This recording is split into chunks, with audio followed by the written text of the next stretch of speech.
onde nós aprendemos muito e fomos muito edificados no sábado, no domingo, e a nossa expectativa é que o Espírito Santo de Deus, Ele nos ajude a vivermos dependente do Senhor. Eu, comentando com alguns irmãos esse final de semana, eu disse que o tema do nosso congresso resume, pelo menos na minha opinião, o que significa ser discípulo de Cristo. Porque um homem e uma mulher que quer seguir a Jesus e não é completamente dependente dele, a gente não aprendeu ainda o que é ser discípulo do Senhor.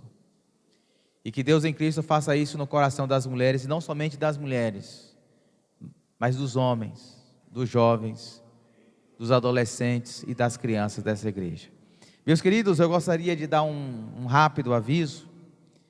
No próximo dia 13 de outubro, é um domingo, 13 de outubro, nós não teremos também a nossa escola bíblica, ok? Foi avisado aqui pelo irmão Juvenil, que no dia 6, eleição, não teremos escola bíblica, mas também no dia 13 também não teremos escola bíblica. Todos nós, juntamente com algumas igrejas batistas da nossa cidade, estaremos indo para o Ser Livre. O culto será feito lá no Ser Livre. Estará conosco naquela oportunidade o pastor Israel Guimarães, lá da cidade de Ibipeba, que será o preleitor do encerramento de missões no domingo do dia 13. Ele estará lá com a gente pregando a palavra, e todos nós, junto com algumas igrejas, Igreja Batista Vitória, Igreja Batista Manancial, Igreja Batista Betel, Igreja Batista Betânia, várias igrejas estarão lá também, para juntos fazermos um culto de ação de graças ao Senhor, e ao mesmo tempo o exercício de compaixão e graça. Então, o meu desafio é que você procure trazer a sua oferta, a sua doação. Procure o irmão Isaú, procure a nossa irmã Anne. Você tem até o dia 13 para trazer a sua oferta. Em relação aos alimentos, alguns irmãos têm me perguntado: pastor, quais são os alimentos? Nós priorizamos 3 alimentos básicos: feijão, arroz e macarrão. Feijão, arroz e macarrão. Então, se você acha que um fardo para você é pesado para você, junte-se com algum irmão, junte com 2, 3, 4, 5 irmãos, divida um fardo de alimento.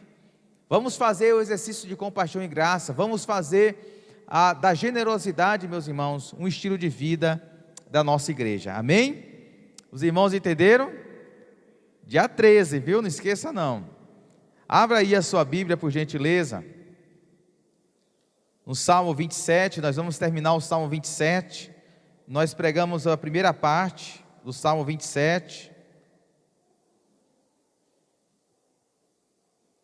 e hoje, se Deus permitir, nós estaremos encerrando. Peço aos irmãos que continuem orando pela vida da mãe da nossa irmã Elinalva, e também pela vida de Eliana. Coloquem em suas orações essas duas pessoas. Salmo 27, a gente vai ler o Salmo 27 completo, mas a gente não vai trabalhar todo o Salmo 27, nós já trabalhamos a primeira parte, agora hoje nós vamos terminar o Salmo 27, amém? Salmo 27, estou lendo a versão NVI, diz assim a palavra do Senhor: o Senhor é a minha luz e a minha salvação, de quem terei temor? O Senhor é meu forte refúgio, de quem terei medo? Quando homens maus avançarem contra mim para destruir-me, eles, meus inimigos e meus adversários, é que tropeçarão e cairão. Ainda que um exército se acampe contra mim, meu coração não temerá. E ainda que se declare guerra contra mim, mesmo assim estarei confiante. Uma coisa pedi ao Senhor e é o que procuro: que eu possa viver na casa do Senhor todos os dias da minha vida, para contemplar a bondade do Senhor e buscar a sua orientação no seu templo. Pois no dia da adversidade Ele me guardará protegido em sua habitação, no seu tabernáculo me esconderá e me porá em segurança sobre um rochedo. Então triunfarei sobre os meus inimigos que me cercam. Em seu tabernáculo oferecerei sacrifícios com aclamações, cantarei e louvarei ao Senhor. Ouve a minha voz quando clamo, ó Senhor, tem misericórdia de mim e responde-me. A teu respeito, diz o meu coração, busque a minha face, a tua face, Senhor, buscarei. Não escondas de mim a tua face, não rejeites com ira o teu servo, tu tens sido o meu ajudador. Não me desampares, nem me abandones, ó Deus, meu Salvador. Ainda que me abandonem pai e mãe, o Senhor me acolherá. Ensina-me o teu caminho, Senhor, conduze por uma vereda segura, por causa dos meus inimigos. Não me entregues ao capricho dos meus adversários, pois testemunhas falsas se levantam contra mim, respirando violência. Apesar disso, essa certeza eu tenho: viverei até ver a bondade do Senhor na terra. Espere no Senhor, seja forte, coragem, espere no Senhor. Amém, meus queridos? No sermão passado nós falamos que esse salmo é um salmo de lamento. Existem vários salmos de lamento. E o salmo de lamento tem como característica o salmista, no caso aqui Davi, está atravessando alguma circunstância ou alguma situação adversa, complicada, de risco. E via de regra, o salmo de lamentos, eles têm a perspectiva, a sensação de que Deus está indiferente àquela situação. O salmista, quando escreve esse salmo, tem a sensação de que Deus está distante. O grande medo, a grande preocupação do salmista no Salmo 27, é de que ele esteja passando por tudo aquilo sozinho. Porque pior do que estar enfrentando uma circunstância complicada, um dissabor na vida, é ter a sensação de que nós estamos passando por isso e estamos sozinhos. E pior do que a sensação de estarmos sozinhos, de falta de um apoio, de um amigo, de um parente, de um irmão da igreja, ou do cônjuge, ou de um filho, é a sensação de que Deus nos abandonou. O salmista, ele pede: Deus, não me abandone. E nós falamos no sermão passado sobre 3 coisas, ou 2 coisas nós falamos no sermão passado. Nós falamos que, em primeiro lugar, o salmista ele toma uma decisão de confiar e descansar somente no Senhor. Esse salmo fala de confiança. Esse salmo canta a expressão do homem e da mulher confiar no Senhor, do homem e da mulher tomar uma decisão diante da vida, diante dos encontros e desencontros da vida, tomar uma decisão de confiar, de esperar, de depender do Senhor. Quando o salmista Davi canta esse cântico, ou elabora, ou compõe esse cântico para ser cantado no templo, para ser cantado pelo povo, o salmista tem a intenção, meus irmãos, de convidar o povo de Israel, diante de tantas dificuldades que o povo enfrentou e enfrentaria, confiar no Senhor. Quando até hoje nós lemos esse salmo, é o Senhor nos desafiando, mais uma vez, a confiar no Senhor. Nós falamos também que o Salmo 27, além da decisão do salmista de confiar e de esperar no Senhor, é também a decisão de buscar a presença, a orientação do Senhor. Porque em momentos de crise, momentos em que somos pressionados, como o salmista estava sendo pressionado,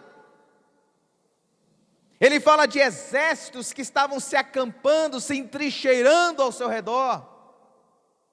Ele fala de inimigos violentos, ferozes, que estavam tramando, sabotando a sua vida.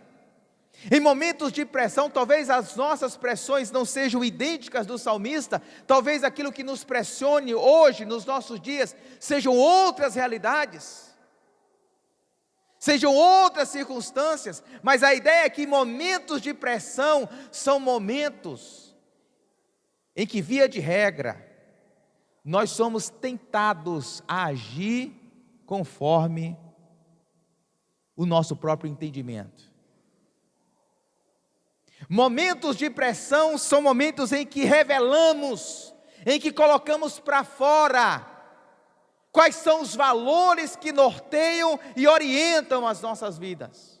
Momentos de tentações, momentos de enfermidade, momentos de desemprego, momentos em que nós somos pressionados por uma crise num casamento, ou com uma crise na relação com o filho ou com o pai, momentos em que somos pressionados no ambiente profissional, são momentos em que nós revelamos quais são de fato os valores que norteiam as nossas vidas, que dirigem as nossas atitudes.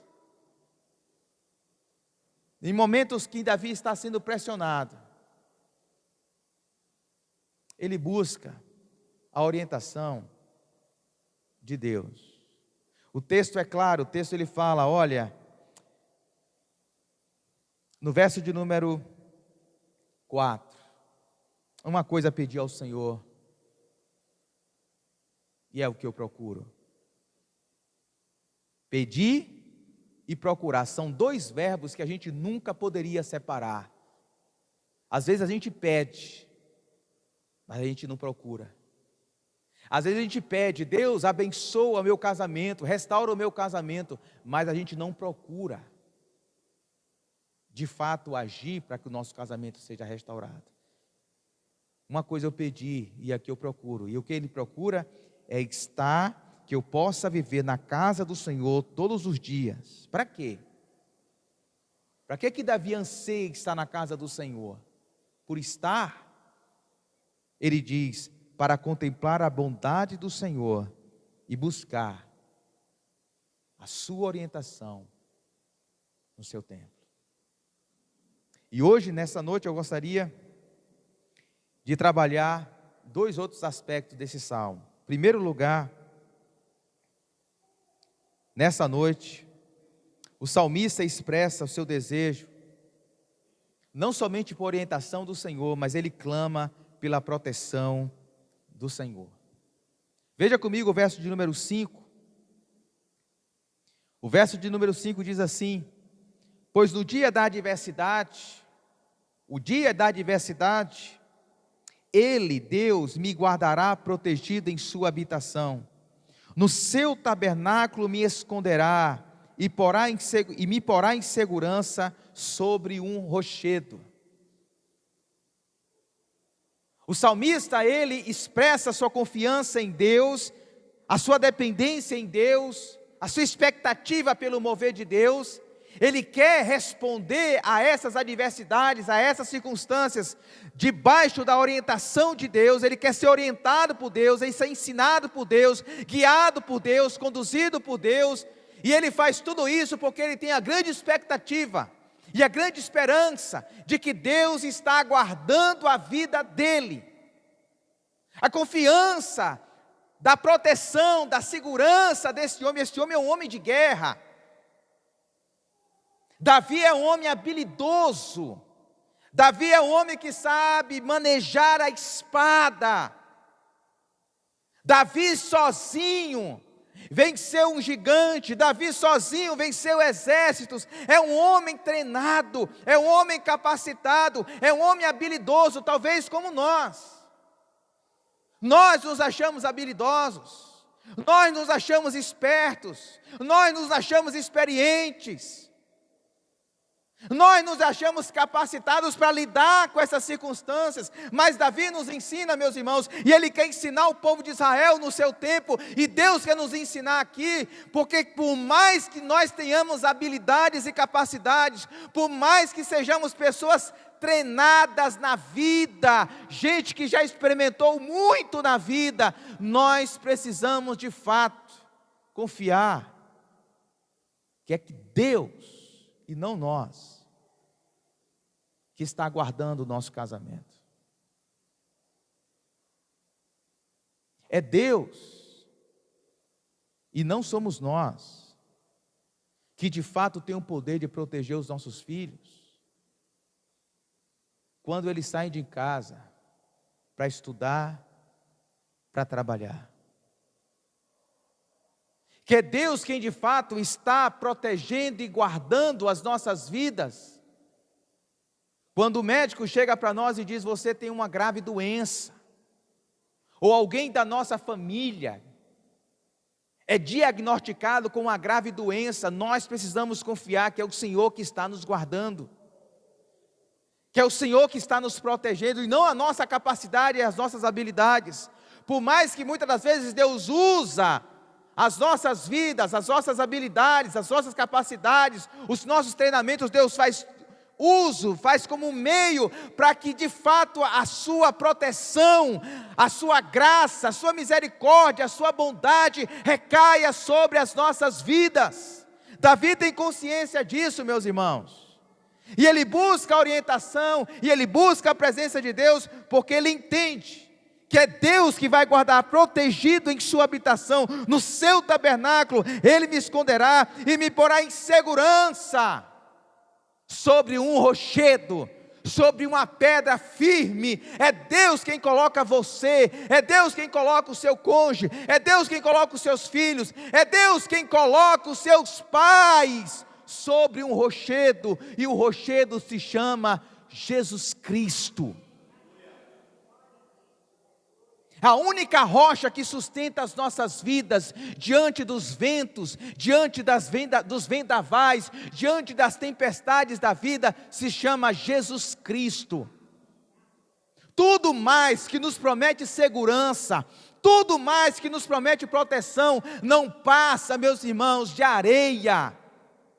A nossa profissão nos promete segurança. Se nós tivermos aquele emprego, se nós passarmos naquele concurso, se nós formos aprovados, nosso currículo for aprovado naquela empresa, aí sim eu vou me sentir seguro, aí sim eu vou me sentir protegido. Se esse remédio, se esse tratamento der certo, aí sim eu vou me sentir seguro e protegido. Não, Davi está dizendo que a nossa verdadeira segurança e proteção está no Senhor. E eu faço citação de um homem chamado John Newton. Talvez poucos aqui já ouviu falar sobre a história desse homem. Esse homem era um inglês, viveu século XVIII, século XIX. Ele era um ex-comerciante de escravos. Ele escravizava pessoas e vendia escravos na Inglaterra, até o dia que ele se converteu ao Senhor, e se tornou um grande defensor da causa abolicionista. E ele, em um dos seus livros, ele escreve o seguinte: se o Senhor estiver conosco, não temos motivo para temer. Seus olhos estão sobre nós, seu braço sobre nós, seu ouvido aberto à nossa oração. Sua graça é suficiente, sua promessa imutável. Sob sua proteção, embora o caminho do dever passe pelo fogo e pela água, embora a nossa trajetória de vida passe por fogo e passe por água, podemos segui-lo com alegria e com confiança, porque o Senhor, o nosso Deus, Ele está conosco. É essa certeza que Davi tem, de quem de fato está protegendo a sua vida, é o Senhor. E Davi segue para o final do Salmo 27, com uma quarta lição para nós.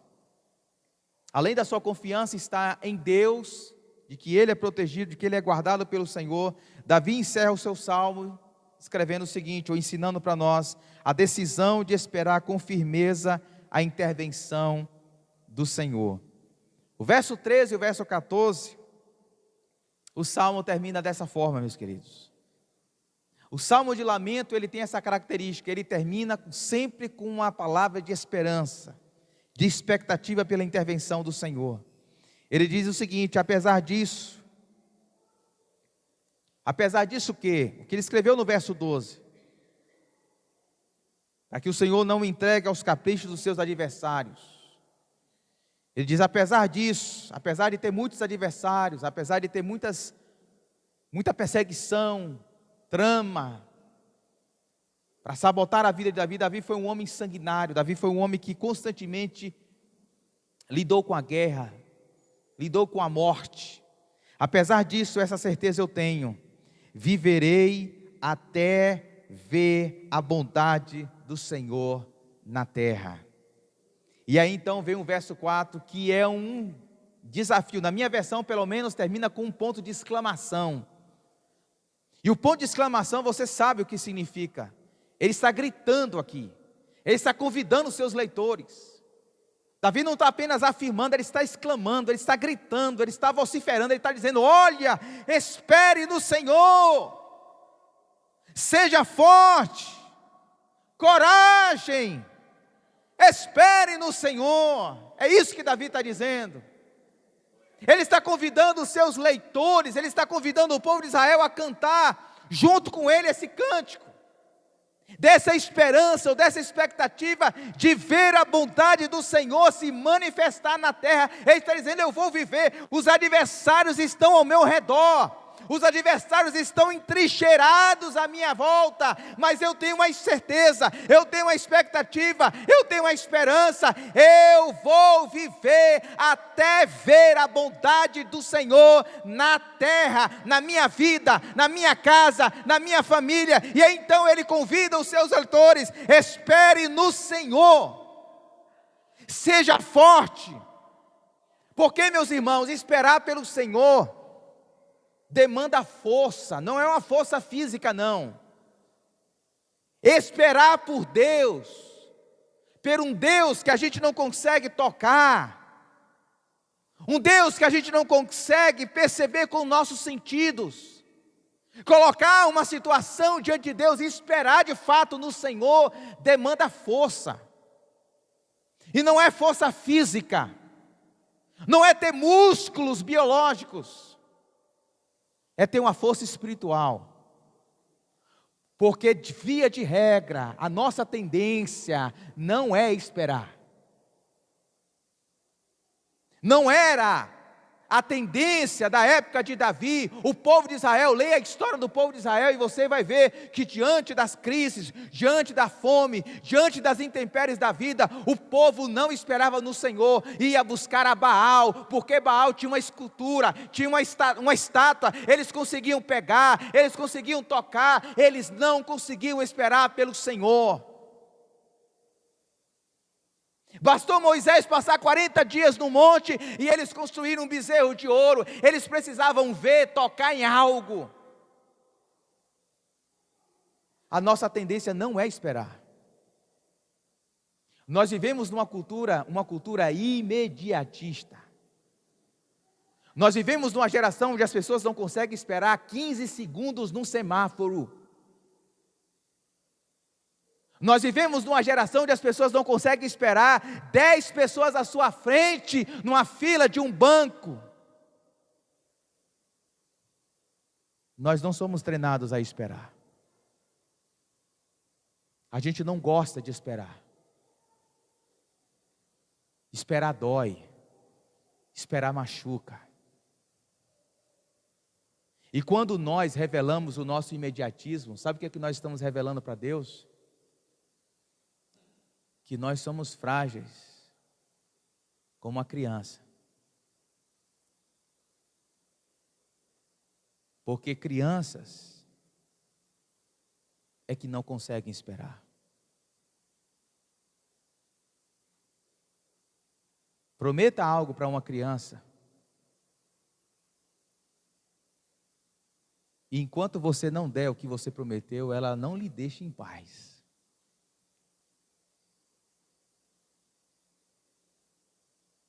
A gente não nasce sabendo. É por isso que Davi diz: espere no Senhor. Seja forte. E eu penso, meus irmãos, que talvez a sua pergunta seja a pergunta que eu faço para esse texto. Como é que a gente pode ser forte quando a gente está esperando?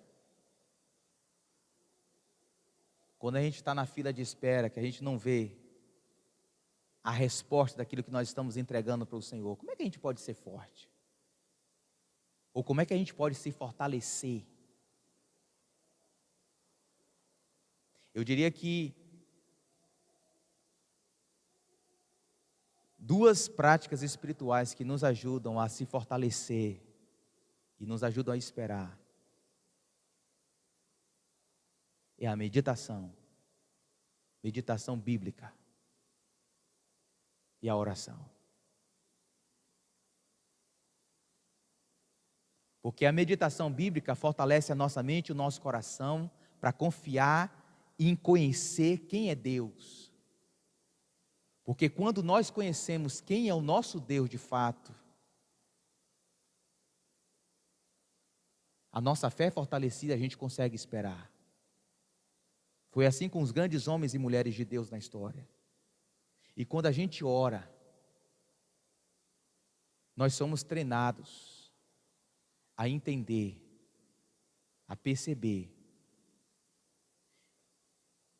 que quem está no controle das nossas vidas e quem está redigindo cada detalhe da sua vida não é você, é Deus. Quando o apóstolo João estava preso na ilha de Patmos, em virtude de uma perseguição do Império Romano, que queria dizimar a igreja, e João foi privado de estar na igreja, de pastorear a igreja, diz a palavra do Senhor, que enquanto João achava que a igreja estava sendo bombardeada, e que talvez ali seria o final da igreja, diz a história, diz a Apocalipse, que ele está no dia do Senhor, no domingo, e ele está orando. E quando ele está orando, meus irmãos, o céu se abre diante dele, e ele percebe que quem está no trono, Apocalipse capítulo 4, quem está no trono não é César, quem está no trono não são os poderosos, os imperadores, quem está no trono é o Cordeiro, é o leão da tribo de Judá, é aquele que morreu, é aquele que viveu, ressuscitou, é aquele que venceu, e ele venceu, e ele está no controle de todas as coisas, e isso inclui a sua vida. Quando a gente ora, a gente percebe que quem está de fato no controle não são os políticos, não são os ricos, não são aqueles que fazem barganhas, que fazem sabotagens, que puxam tapetes, que planejam. Quem está no controle é o teu Deus. E aí então, eu e você, a gente espera. Espera no Senhor. Seja forte, coragem. Espere pelo teu Deus. Vamos orar?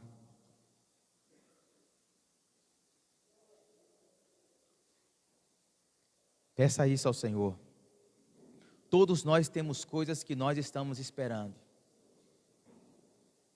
Temos situações que nós colocamos. Nós acabamos de fazer momentos de oração aqui e nós colocamos demandas diante do Senhor. E precisamos esperar. Precisamos aguardar. Bendito Deus e eterno Pai que estás nos céus. Nesta noite, meu Senhor, nós ouvimos a Tua palavra e duas coisas nós enfatizamos aqui, Senhor. Em primeiro lugar, nós precisamos renovar a nossa disposição de buscar segurança, de buscar proteção, de buscar sustentação na vida, somente em Cristo. Cristo morreu naquela cruz, não simplesmente para garantir o nosso lugar nos céus. Cristo morreu naquela cruz e ressuscitou ao terceiro dia, para se tornar Senhor de todas as coisas. Todas as coisas estão nas mãos de Cristo. E a Tua palavra diz em João capítulo 10, que as nossas vidas estão nas Tuas mãos, e ninguém, Senhor, é capaz de arrebatar as nossas vidas das Tuas mãos. As nossas vidas pertencem ao Senhor, e ninguém, Senhor, por mais que o diabo lute, Por mais que Satanás lute, por mais que ele crie estratagemas, planos malignos, para tentar sabotar a nossa relação contigo, a nossa vida está nas mãos do Senhor, e nós queremos renovar esse compromisso hoje, e que as nossas vidas estão nas tuas mãos. Nos guarde, e mais, nós queremos colocar a nossa família, nós queremos colocar o nosso casamento em tuas mãos, porque se não estiver nas tuas mãos, Senhor, a gente não consegue cuidar direito. Precisa estar nas tuas mãos. Os nossos filhos, a nossa cidade Jequié está nas tuas mãos. Não está nas mãos de partidos políticos, não está nas mãos de poderosos, não está nas mãos de homens e mulheres. Está nas mãos do Senhor. Está nas tuas mãos. Guarda a nossa cidade. Guarda cada canto, cada centímetro quadrado da nossa cidade. Guarda a nossa casa, guarda os nossos filhos. Livra os nossos filhos do mal. Proteja os nossos filhos, meu Senhor. Coloca os nossos filhos sobre o rochedo. Coloca os nossos filhos sobre a pedra angular. Coloca os nossos filhos sobre a pedra de esquina. Coloca os nossos filhos sobre a rocha verdadeira, que é Jesus Cristo de Nazaré. Meu Deus e meu Pai que está dos céus, e nós te pedimos que o Senhor fortaleça as nossas musculaturas espirituais, para que a gente consiga esperar. E esperar dói, Senhor, dói tanto esperar, Senhor. Esperar nos humilha, esperar, meu Deus, talvez seja, meu Deus, a maior faculdade, a maior academia do Senhor para nos treinar na arte de ser discípulo do Senhor, é esperar. O pai da fé é Abraão, meu Pai, que é conhecido como um homem de fé, teve um momento da vida dele que ele não conseguiu esperar, e ele esperou muito. Nos ajuda, Senhor. Nos ajude a esperar no Senhor e não tomar decisões precipitadas. Nos ajude a esperar no Senhor. E esperar no Senhor não é estar passivo, de braços cruzados, não. É viver, é agir, mas confiar, descansar, esperar. Nos lançar nos teus pés, na expectativa de que o Senhor está cuidando, de que o Senhor está zelando, de que o Senhor está guiando, direcionando, orientando, provendo todas as coisas. Meu Deus e meu Pai que está nos céus, nos ajude a esperar o tempo do Senhor. Nos livre dos atalhos que nos prometem, meu Deus, chegar aonde nós queremos chegar de forma rápida e sem dor. Nos livra, Senhor, porque os atalhos, eles sabotam a nossa fé. Os atalhos, meu Deus, nos tira do processo e eterniza em nós a infantilidade, a criancice, a imaturidade. Nos ajude a esperar, porque esperar, Senhor, é coisa de gente grande, é coisa de gente madura, é coisa de gente que aprendeu com Cristo. Nos ajuda, Senhor, ajuda o teu povo, me ajuda nós, em nome de Cristo Jesus. Que o amor de Deus, que a graça e a paz de nosso Senhor e Salvador Jesus Cristo, e as consolações do Espírito Santo de Deus, seja com cada um de nós, desde agora e para sempre. Amém, amém. Que Deus em Cristo vos abençoe, meus irmãos, em nome de Jesus. Até domingo à noite.